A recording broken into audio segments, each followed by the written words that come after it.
నీతో చెప్పనా నీకు కూడా తెలిసిన అందులో చరణంలో ఏమిటో ఒదిగున్న ఒరలోన కదిలించకే కురరానా కత్తి సాముతో ప్రమాదం పట్టు జారినా అని అంటాడు.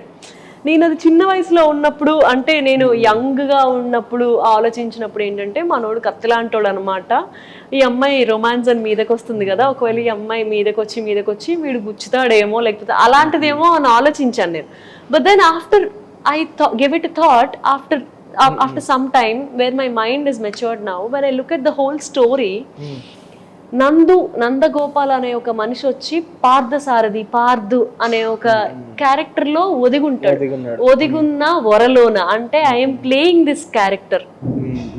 కదిలించకే కురదానా ఇప్పుడు ఇలాంటి ఒక ఏమంటారు డిస్గైజ్ లో ఉన్నాను నేను, నువ్వు వచ్చి నన్ను ఇప్పుడు కదిలించకు, ప్రేమ గీమా అని చెప్పకు, కత్తి సాముతో ప్రమాదం పట్టు జారేనా. నేను ప్రొఫెషనల్ షూటర్నే, నన్ను లోపల తీసుకెళ్ళేస్తారు ఒక రోజున, నేను దొరికిపోతే నన్ను జైల్లో వేస్తారు, నువ్వు పెట్టుకోకి ఇదంతా అంటే. ఆ అమ్మాయి ఏమంటుందో తెలుసా దానికి?